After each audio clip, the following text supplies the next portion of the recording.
ഗവർണറുമായുള്ള തർക്കങ്ങൾക്കിടെ മുഖ്യമന്ത്രി ഇന്ന് രാജ്ഭവനിൽ എത്തും. രാജ്ഭവൻ പ്രസിദ്ധീകരിക്കുന്ന ത്രൈമാസിക രാജഹംസിന്റെ പ്രകാശന ചടങ്ങിൽ മുഖ്യമന്ത്രി ഇന്ന് പങ്കെടുക്കും. വിവരങ്ങൾ നൽകുന്നത് ഡി ബിനോയാണ്. ബിനോയ്, എന്തായാലും തർക്കങ്ങൾക്കിടയിൽ ഒടുവിൽ ഇപ്പോൾ രാജ്ഭവനിലേക്ക് മുഖ്യമന്ത്രി പിണറായി വിജയൻ ഇന്ന് എത്തുകയാണ്. രാജ്ഭവൻ പ്രസിദ്ധീകരിക്കുന്ന ഒരു പ്രകാശന ചടങ്ങിലേക്കാണ് എത്തുന്നത്. മറ്റു വിവരങ്ങൾ എന്തൊക്കെയാണ് ബിനോയ്? ഏറെ നാളായി നിലനിന്നിരുന്ന ഒരു തർക്കത്തിന് പരിഹാരമാകും എന്നുള്ള പ്രതീക്ഷയാണ് ഇപ്പോൾ എല്ലാവർക്കും ഉള്ളത്.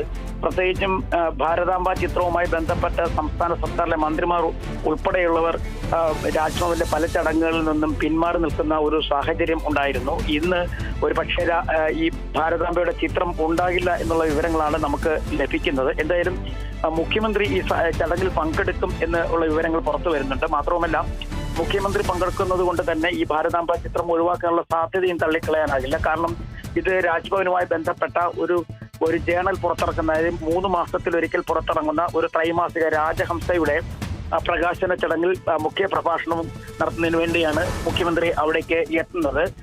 നേരത്തെ നിശ്ചയിച്ചതുപോലെ തന്നെ 10:30 മണിയോടുകൂടി തന്നെ പ്രകാശന ചടങ്ങ് തുടങ്ങും എന്നുള്ള വിവരമാണ് നമുക്ക് ലഭിക്കുന്നത്. സംസ്ഥാന മന്ത്രിമാർ ഉൾപ്പെടെയുള്ളവർ ഈ ചടങ്ങിൽ പങ്കെടുക്കാൻ എത്തുന്നുണ്ട്. മാത്രവുമല്ല, ഏറ്റവും വലിയ പ്രത്യേകത ഈ ത്രൈമാസികക്കകത്ത് പ്രധാനമായി ഉൾപ്പെടുന്നത് സംസ്ഥാന വികസന പ്രവർത്തനങ്ങൾ, ഒപ്പം എഴുത്തുകാരെന്നുള്ള ലേഖനങ്ങൾ, രാജ്ഭവന്റെ വിശേഷങ്ങൾ, ഇവയെല്ലാം ഉൾപ്പെടുത്തിക്കൊണ്ടുള്ള ഒരു മാസികയാണ് ഇപ്പോൾ പുറത്തിറക്കുന്നതിനെ കുറിച്ച് ആലോചിച്ചു വരുന്നത്. നേരത്തെ കൃഷിമന്ത്രിയുടെ സമയത്താണ് ഇതുമായി ബന്ധപ്പെട്ട ചെരുപ്പ് തുടങ്ങിയത്. അതായത് വനം വന്യജീവി വാരാചരണത്തോടനുബന്ധിച്ച് അവിടെ സംഘടിപ്പിച്ച ഒരു പരിപാടിയിൽ ഭാരതാംബയുടെ ചിത്രം വെച്ചതിനെ തുടർന്ന് കൃഷിമന്ത്രി പിന്മാറി. പിന്നീട് വിദ്യാഭ്യാസ മന്ത്രിയും രാജ്ഭവന്റെ ഒരു ചടങ്ങിൽ നിന്നും ഇറങ്ങിപ്പോയി. അതിനുശേഷം കേരള സർവകലാശാല ആസ്ഥാനത്ത് നടന്ന ഒരു ചടങ്ങിൽ ഭാരതാംബ ചിത്രം വെച്ചത് വലിയ വിവാദമാവുകയും രജിസ്ട്രാറുടെ സസ്പെൻഷൻ വരെ എത്തിച്ചേരുകയും ചെയ്തു. ഇത്തരത്തിൽ വലിയ തരത്തിലുള്ള ചർച്ചകൾക്കൊടുവിൽ മുഖ്യമന്ത്രിയുമായി അങ്ങനെ വലിയ ഒരു ചർച്ചകളിലൊന്നും പങ്കെടുക്കാതിരുന്നു. അവസാനമായി ഇവർ കൂടിക്കാഴ്ച നടത്തുന്നത് ഓണം വാരാഘോഷവുമായി ബന്ധപ്പെട്ട് നടന്ന സമാപന ഘോഷയാത്രാ ദിവസമായിരുന്നു. ഇരുവരും ഒരേ വേദിയിൽ എത്തുന്നത്.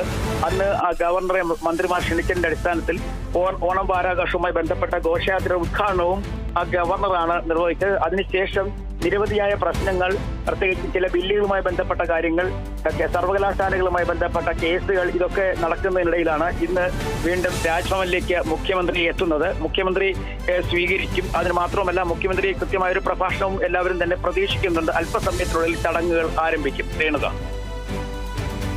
ശരി ബിനോയ്, എന്തായാലും ഒരു വിവാദങ്ങൾക്കിടയിൽ തുടങ്ങിയതാണ്, ഈ ഭാരതാംബയുടെ ചിത്രം വച്ചൊരു വിവാദത്തിൽ തുടങ്ങിയതാണ് ഈ ഒരു വിഷയം എന്ന് വേണം മനസ്സിലാക്കാൻ. എന്തായാലും ഇപ്പോൾ ഈ ചിത്രം ഈ ഒരു പ്രകാശന ചടങ്ങിൽ നിന്ന് ഒഴിവാക്കുമെന്ന് തന്നെയാണ് മനസ്സിലാക്കാൻ കഴിയുന്നത്. ഗവർണറുമായുള്ള തർക്കങ്ങൾക്കിടയിൽ മുഖ്യമന്ത്രി ഇന്ന് രാജ്ഭവനിലെത്തുന്നു. രാജ്ഭവൻ പ്രസിദ്ധീകരിക്കുന്ന ത്രൈമാസികയായ രാജഹംസിന്റെ പ്രകാശന ചടങ്ങിലാണ് ഇന്ന് മുഖ്യമന്ത്രി പങ്കെടുക്കുന്നത്. വിവരങ്ങൾ പങ്കുവച്ചത് ഡി ബിനോയാണ്.